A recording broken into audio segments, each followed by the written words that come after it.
Hello, everyone. Thank you for coming to our media availability today for severe weather. If it looks like people have been without power for a while, it's because we have. But we are here, and we're hoping we can answer a lot of questions, update you on what's happening. Our speakers you're going to hear from are Multnomah County Chair Jessica Vega Peterson, our Multnomah County Health Officer Dr. Richard Bruno, Drew Hansen, who is the Communications Manager and PIO for Portland General Electric. We're going to have Eric Brookhouse, Vice President of System Operations for Pacificor, along with Nora Yatsov, who's the Director of Emergency Management for Pacificor. Looks like PBOT might be a bit late, so we're going to have Chris Voss, who is our Multnomah County Director of Emergency Management, and then Chris Carey, who is with the Portland Bureau of Emergency Management. And for all of your items, Chris Carey is C-A-R-E-Y. And with that, I will open it up to Chair Jessica Vega Peterson.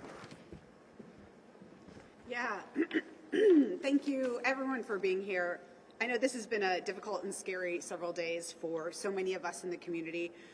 Right now in my house, I have several family members who are there who have spent the night because their houses are without power.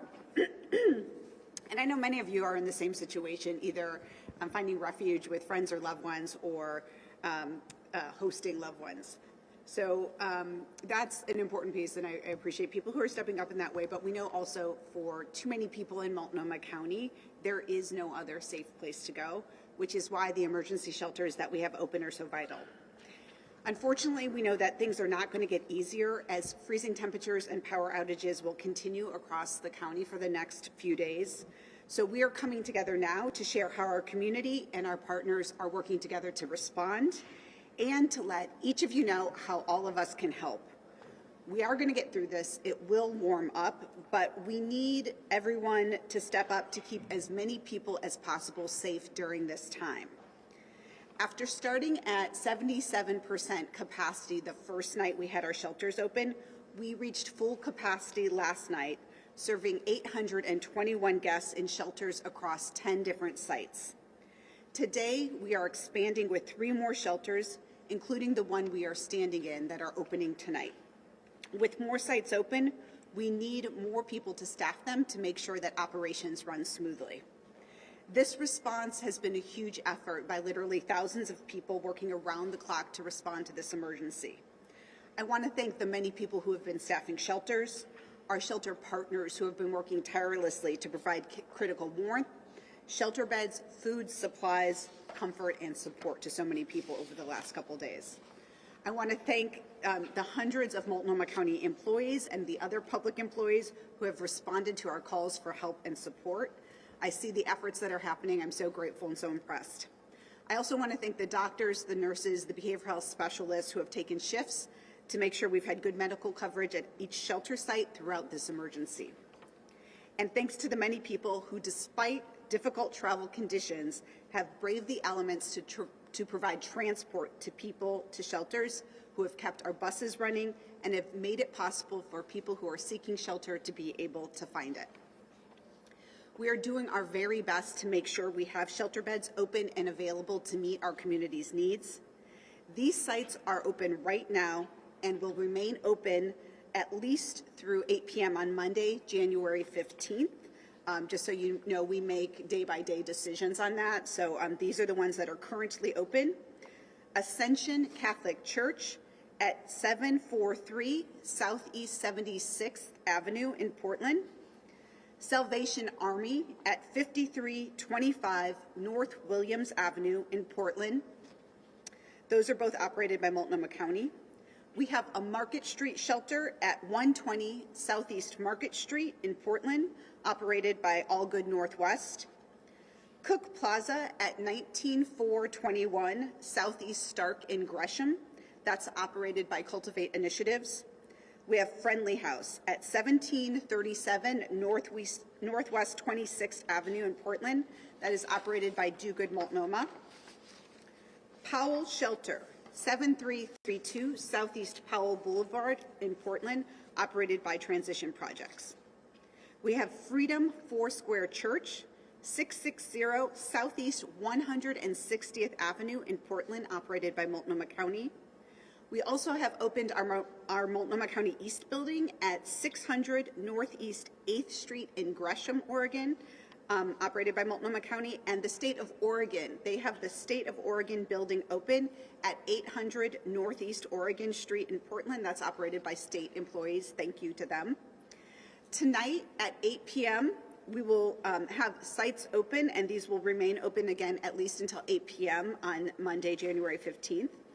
The Bud Clark Day Center at 650 Northwest Irving Street in Portland. That's operated by Transition Projects in Multnomah County.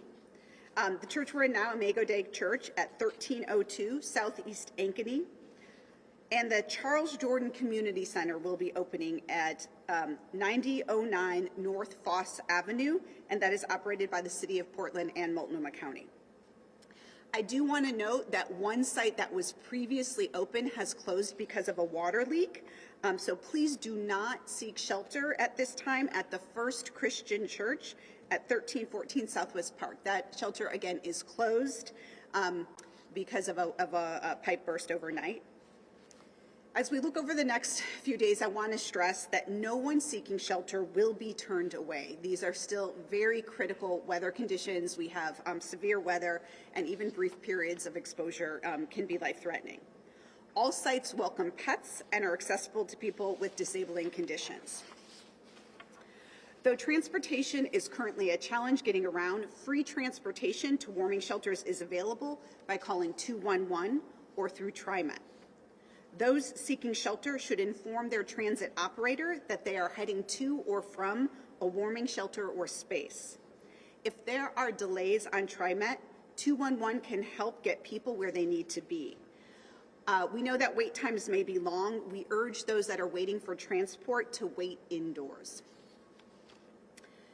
Right now, Multnomah County is asking for the community's support.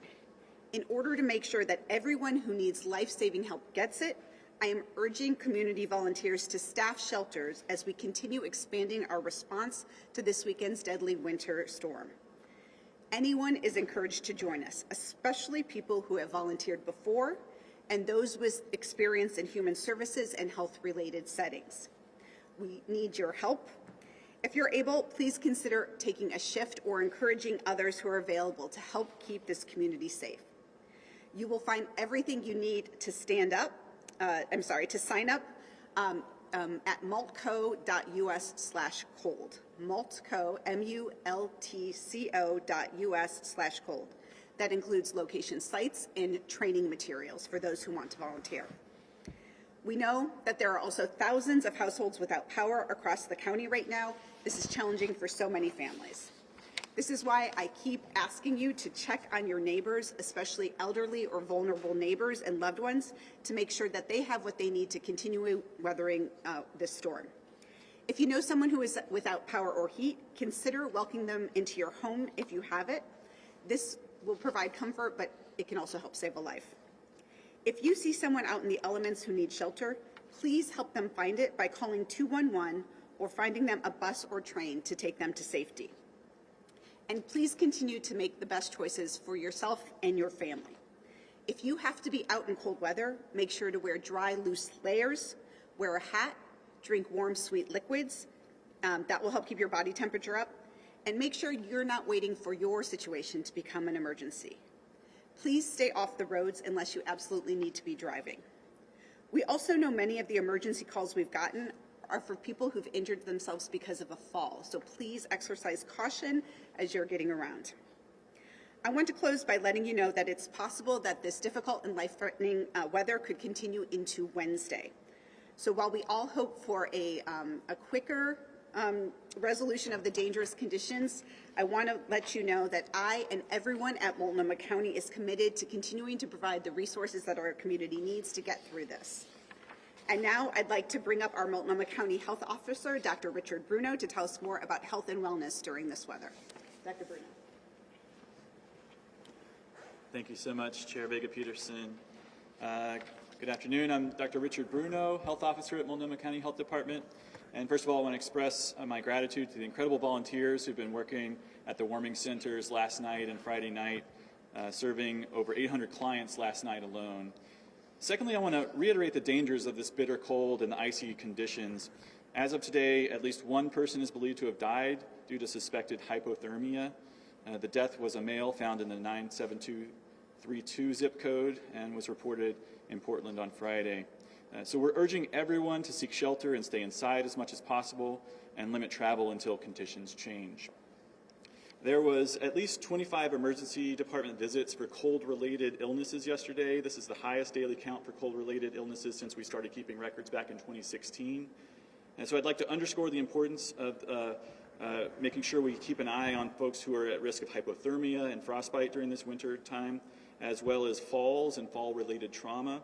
I want to encourage anyone who's walking outside to be very careful walking, as there can be ice hiding under the snow, which can make footing unsteady and lead to falls.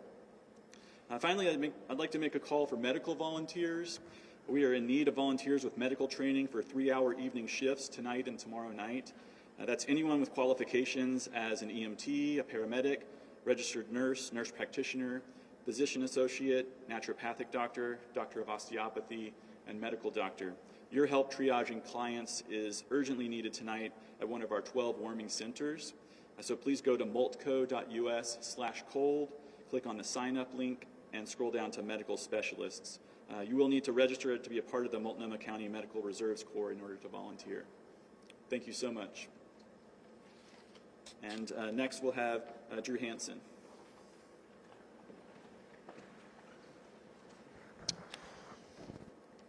Hello, my name is Drew Hansen. I'm a Public Information Officer with Portland General Electric.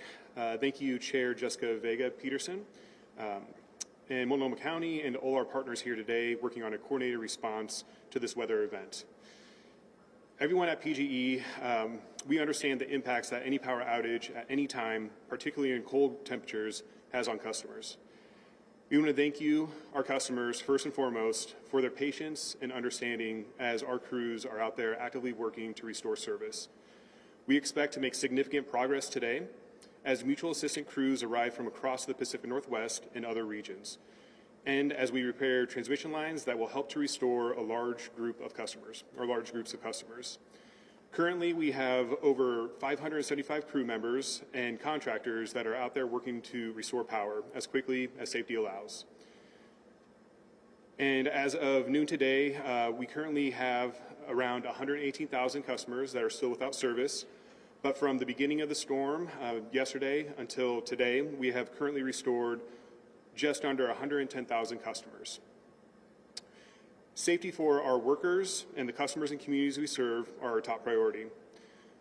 Some good news to share is that for the moment that the weather conditions are stabilizing today so we can better assess damage.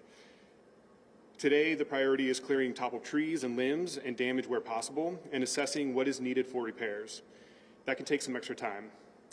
But given the extent of the damage and the dynamic weather conditions, restoration efforts will continue into the week, and customers are encouraged to plan accordingly. We are also watching a second weather pattern, which could potentially bring freezing rain or sleet into the area Tuesday into Wednesday, and preparing for that as well. As we move forward, our outage map on portlandgeneral.com is the best source for information for real-time updates, as well as a Pacific Storm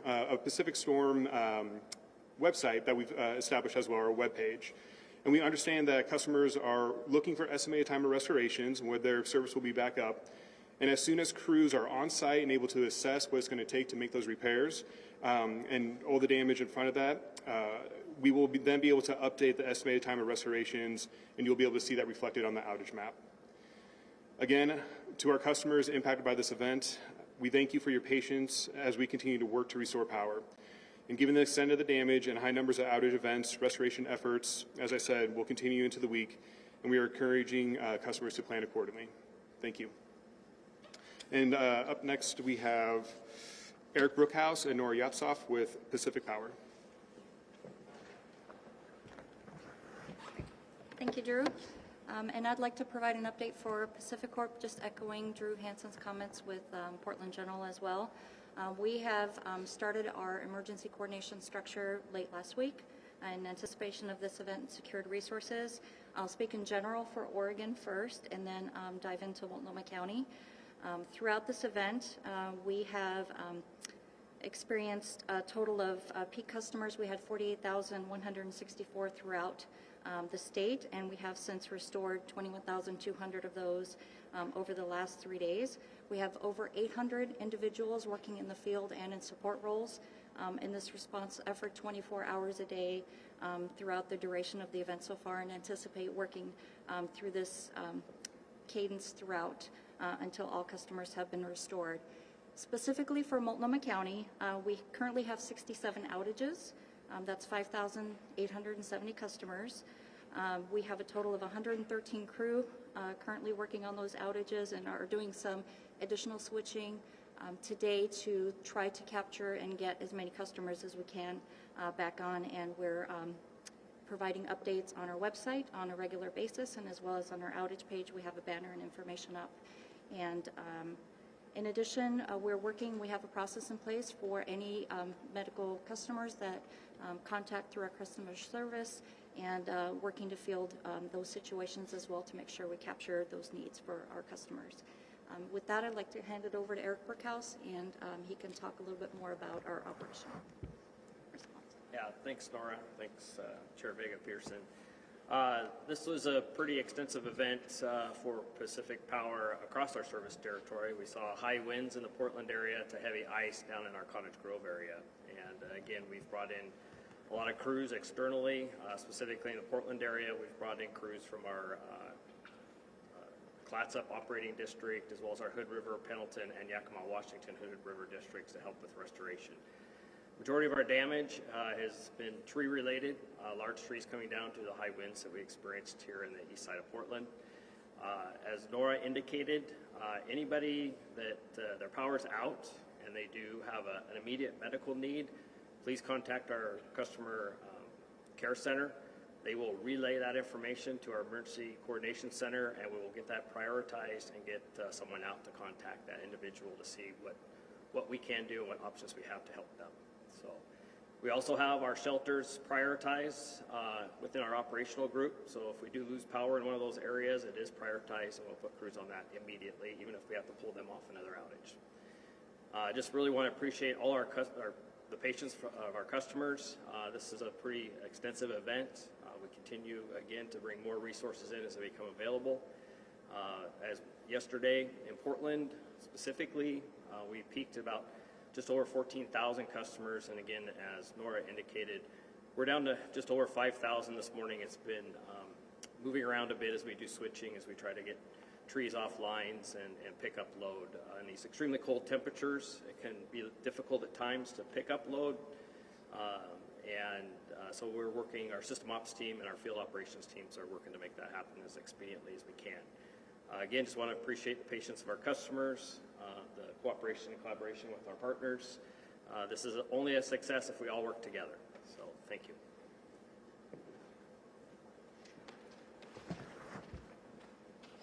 Hi, Dylan Rivera, spokesperson, Public Information Officer for the Portland Bureau of Transportation. Sorry I was late in arriving here.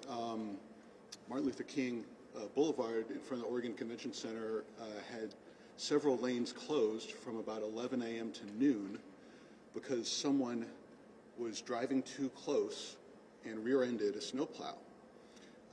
And so a team of 3 snowplows that was trying to clear Martin Luther King Boulevard and plow it for everyone's benefit had to stop and deal with this crash. Fortunately, no one was injured, but this is just one example of the ways we all have to depend on each other, and your safe driving, your careful driving is really needed at this time.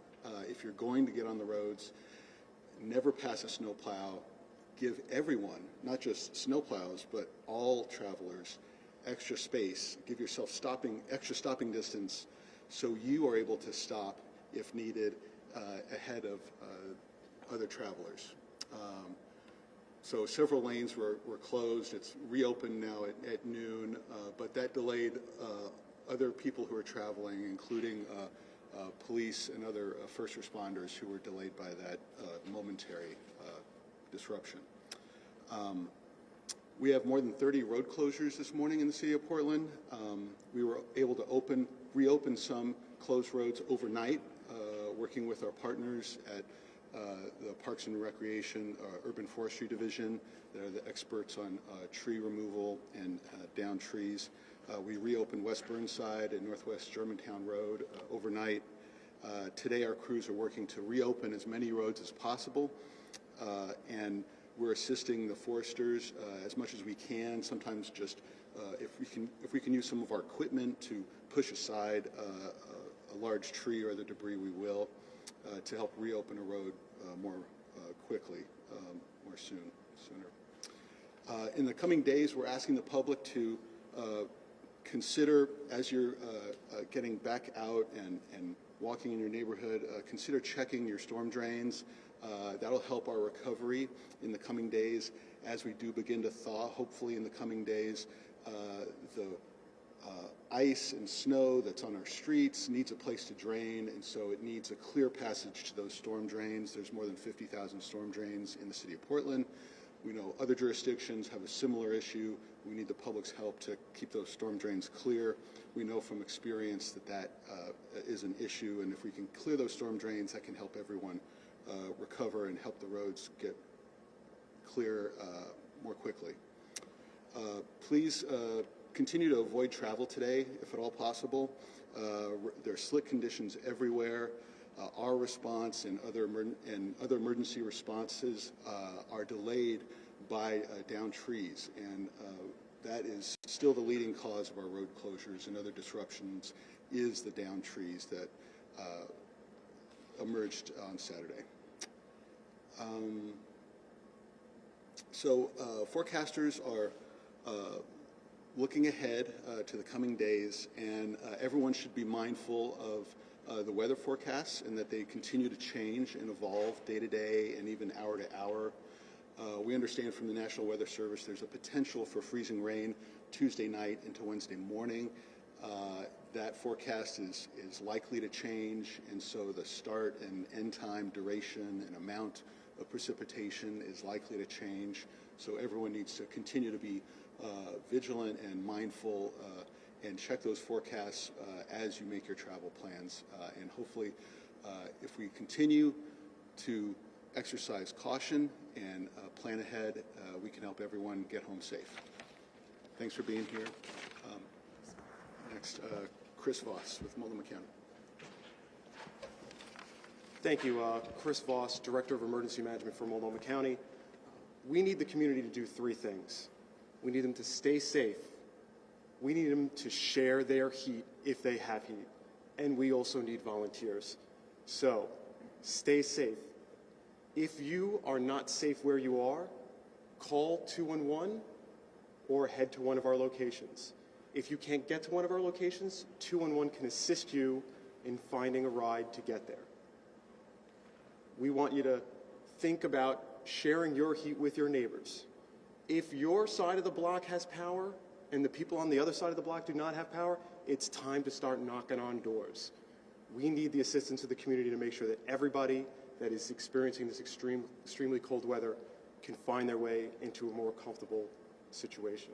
And then lastly, volunteering. You've heard about our website. We need people to go to our website, and we need people to sign up for shifts.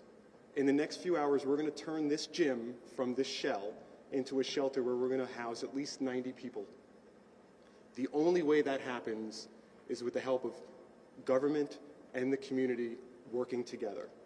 So, when you do go to our website, you'll see a lot of training on there. There is one training that people are required to take. That is bloodborne pathogen, because we want to keep you safe. Everything else is optional. It will make you better prepared if you can take it, but we don't want that to be the barrier to prevent you from signing up and from us being able to keep these locations open. Thank you all.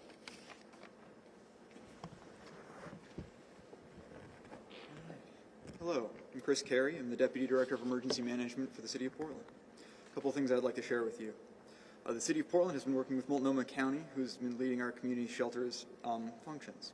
The mayor has declared a temporary emergency so that we can provide resources for those who do what they do best: clear roads, downed trees and help keep people warm during the storm. Our neighborhood emergency teams have been deployed supporting these efforts, coordinating with our first responders to serve our community's most acute needs. Additionally, we've been working by, with, and through our community organizations active in disasters to proactively push life safety information in a variety of languages to make sure that our messages are getting through, including, by the way, our call for volunteers. A couple of updates I have from other colleagues from the City of Portland. Portland Parks and Recreation urban forestry arborists are working throughout the city to clear downed trees and branches. They've been addressing nearly 300 reports of tree limbs and trees and large tree limbs down on city property, and they're working hand in hand with PBOT and our private utility partners to make sure that we are prioritizing and expediting appropriately. Portland Water Bureau would like to pass that it's critical to protect your pipes from freezing, trickle your water at your faucet, and keep your cabinet doors open so you can see leaks. And Portland Fire and Rescue has responded to 17 carbon monoxide calls in the past 48 hours, as of this morning, with no known injuries. If you are struggling to stay warm, please seek shelter, call 211, seek a neighbor. And with that, I'll turn it over to back to Julie for questions. We'll take questions now, a few questions, but if you could please say your question, and I'll ask the speaker you're directing it to repeat it for everybody at home. Go ahead. Go ahead. We'll start over here with Megan. Megan with K2. I was hoping to ask Chris Voss a question about shelters and volunteers. Sure. And if you can repeat it. Great. So in the wake of this call to action for volunteers, we spoke with Department of Human Services, their resilience team the other day, and they were saying that they could bring in staff and help local agencies if need be. Are you bringing in any state assistance during this time? Yes, not only bringing in state assistance, the state actually is assisted in opening an entire shelter. So the 800 Northeast Oregon Street is being staffed and run by the state. In addition, there is also state members that have actually deployed and are in some of our other shelters. A message went out from the governor to all 45,000 employees that work for the state of Oregon to help assist us during this event.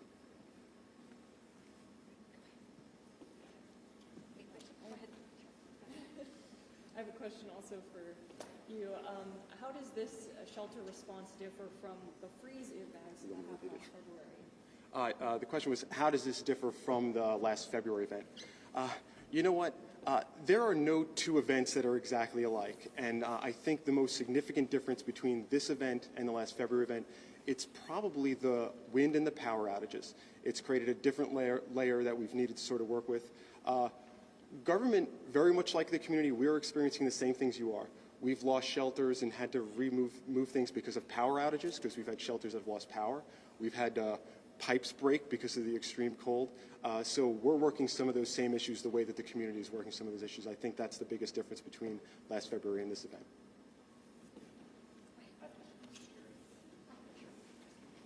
We just got a news that two people died this morning in a church fire in East Portland. Do you have any information if that was caused by a space heat or any sort of response to cold conditions? And can you speak about the overall dangers of fire starting during conditions? Sure. So first off, I'll forward any specific questions about that event to Portland Fire. So unfortunately, I don't have that information right now. And as far as just the specifics of being safe inside and the safe use of heaters and specifically generators, I believe that Multnomah County's website help for when it's cold, and then Portland Fire and Rescue has been proactive with their social media and engagement as far as just the specifics for safe use of those items.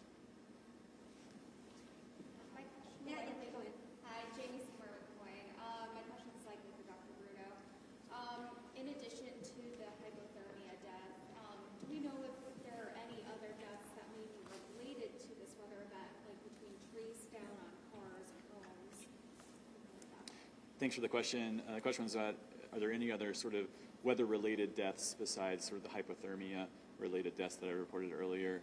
I believe the Oregonian released 2 deaths from fallen trees yesterday, which are very unfortunate. I believe they fell on homes or an RV that caused fatalities. So very, very sad to hear about that. We only know of one potentially hypothermia-related, suspected hypothermia-related death so far. So we're hoping that people really are able to get to a warm space, and that we're increasing our warming centers in order to take care of more people so we can avoid future fatalities and death. Thank you. Is that it? One more question on that. Sure. The one person who died, I do believe connected to that memory, do you know if that person was living outdoors on shelter?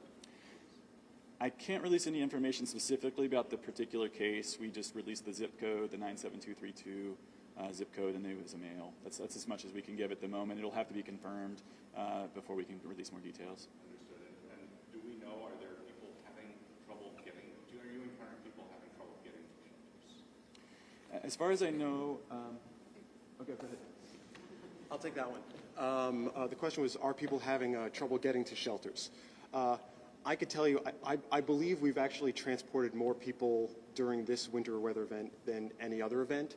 Obviously, we work with 2-in-1 to sort of do this, but in addition to 2-in-1 supporting transportation, one of the things we've corrected over the years is that when they start to see really long wait times, we actually assist them as well. So the county, working with a lot of other partners, have other vehicles where we will actually go out and help assist and pick people up, especially people that sometimes have specific medical needs, because we know that those wait times are even longer.